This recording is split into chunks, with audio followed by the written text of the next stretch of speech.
ABVP के आर्यन मान DU के अध्यक्ष बने हैं। एनएसयूआई के जोशलीन को उनकी तरफ से मात दी गई है। बहादुरगढ़ में आर्यन के घर पर जश्न का माहौल देखा जा रहा है। समर्थकों ने ढोल की थाप पर खुशियां मनाई हैं, पटाखे जलाकर मिठाई बांटकर खुशियां साझी की जा रही हैं। लोगों ने कहा कि आर्यन मान दिल्ली यूनिवर्सिटी में हरियाणा के छात्रों की आवाज बनेगा, छात्रों के शिक्षा और करियर के लिए काम करेगा। तो आज एबीवीपी के रिजल्ट आए हैं, जो इलेक्शन थे दिल्ली यूनिवर्सिटी में उसके रिजल्ट आए हैं, जिसमें एबीवीपी के आर्यन मान अध्यक्ष बने हैं। 3 सीटों पर एबीवीपी जीते हैं। तो ये तस्वीरें सामने आई हैं जिसमें आर्यन मान को देखा जा सकता है। तो ये तस्वीरें सामने आई हैं जिसमें एबीवीपी के जो लोग हैं, समर्थक हैं, वो खुशियां मनाते हुए दिखाई दे रहे हैं।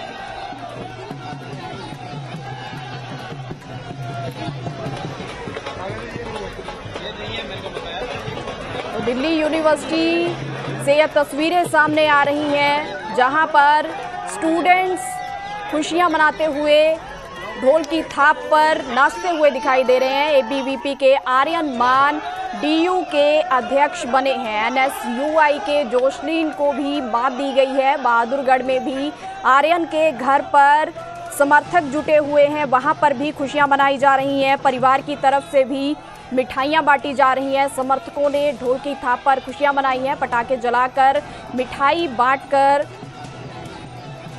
अपनी खुशियों को साझा किया जा रहा है। तो लोगों ने कहा है कि आर्यन मान दिल्ली यूनिवर्सिटी में हरियाणा के जो छात्र हैं उनकी आवाज बनेंगे, छात्रों के शिक्षा और करियर पर काम किया जाएगा।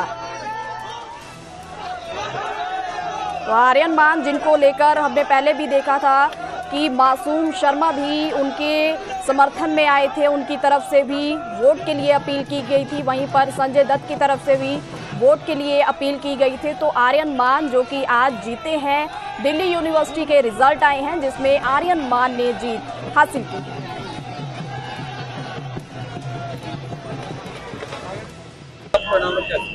ये जश्न केवल एक दिल्ली यूनिवर्सिटी का ही नहीं था, पूरे इंडिया का एक इतना बड़ा चुनाव था जिसमें आर्यन मान ने इतनी बड़ी उपलब्धि हासिल की है, रिकॉर्ड मतों से जीत ली है। इसके लिए बहादुरगढ़ ने जो जी जान से अपनी मेहनत करी उसका फल मिला है। और इस तरह जो आज ये हुआ है, जो आर्यन मान सिर्फ यहाँ रुकने वाला नहीं है, ये बहुत आगे ऊंचाइयों तक जाने वाला राजनीतिक के क्षेत्र में भी।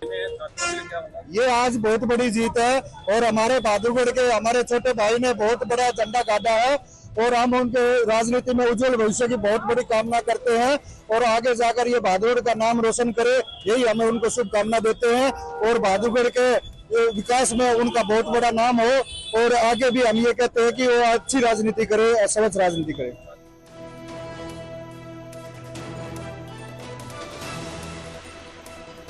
तो अधिक जानकारी के लिए मेरे साथ मेरे सहयोगी प्रदीप धनखड़ फोन लाइन पे हैं। प्रदीप, क्या कुछ जानकारी है?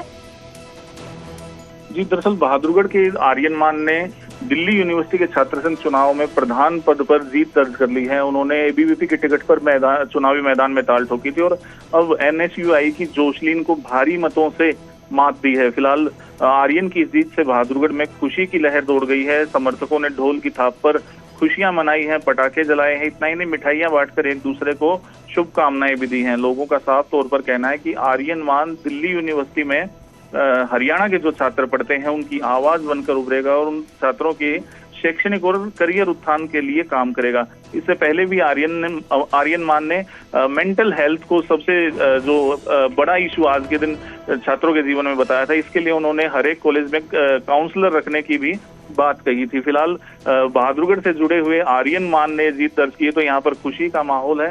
मैं आपको बता दूं कि आर्यन मान जो है दिल्ली यूनिवर्सिटी के होनहार छात्र हैं और दिल्ली के हंसराज कॉलेज से स्नातक करने के बाद फिलहाल आर्यन लाइब्रेरी साइंस में पोस्ट ग्रेजुएशन कर रहे हैं। दिल्ली यूनिवर्सिटी में हरियाणा के छात्रों की काफी संख्या है।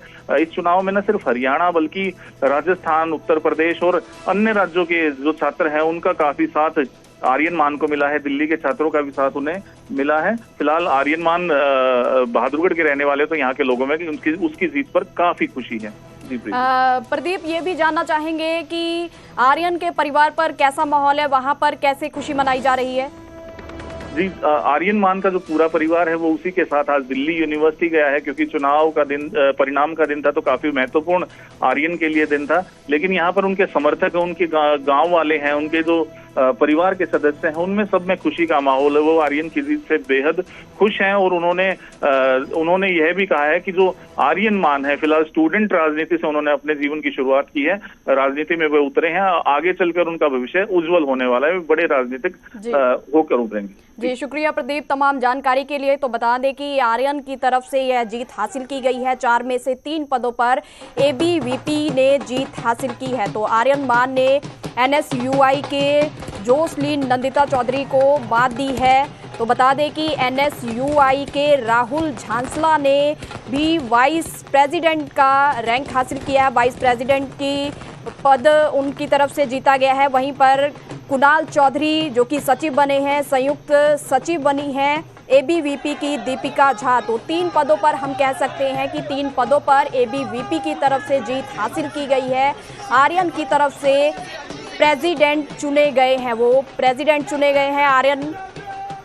तो बता दें कि एनएसयूआई के राहुल झांसला हैं, वो वाइस प्रेसिडेंट चुने गए हैं। तो एबीवीपी ने 4 पदों में से 3 पर जीत हासिल की है।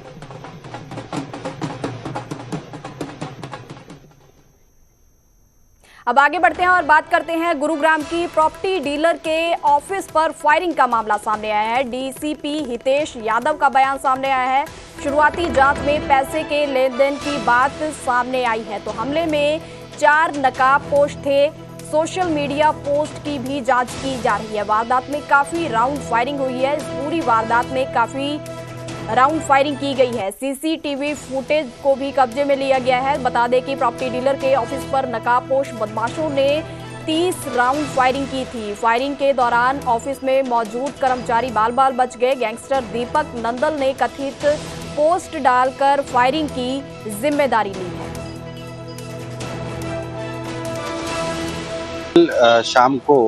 देर शाम को एक इंफॉर्मेशन आई थी हमारे पास, जिसमें मल्टीपल राउंड्स फायर हुए हैं। 4 लोग हैं उसमें जिनके फेस कवर्ड हैं, और एक सीसीटीवी फुटेज भी हमने ली है। ऑन रूट सीसीटीवी फुटेज हम ले रहे हैं। मल्टीपल राउंड्स फायर हुए हैं। ऐसे सोशल मीडिया के टाइम्स में बहुत तरह की इंफॉर्मेशन सोशल मीडिया प्लेटफॉर्म्स पे आती है। कुछ उसमें से राइटफुली क्लेम की जाती है जो डायरेक्टली कनेक्टेड होती है लोगों से, और कुछ ऐसी होती है जो part of inquiry and investigation होती है। तो इस तरह के क्लेम बहुत किए जाते हैं। इस वाले केस के अंदर भी मैं आपसे यही कहना चाहूँगा कि इस तरह की कोई भी चीज़ होगी तो हम डिटेल इंक्वायरी, डिटेल इन्वेस्टिगेशन के बाद ही इसके बारे में कुछ फैक्चुअली आपको बता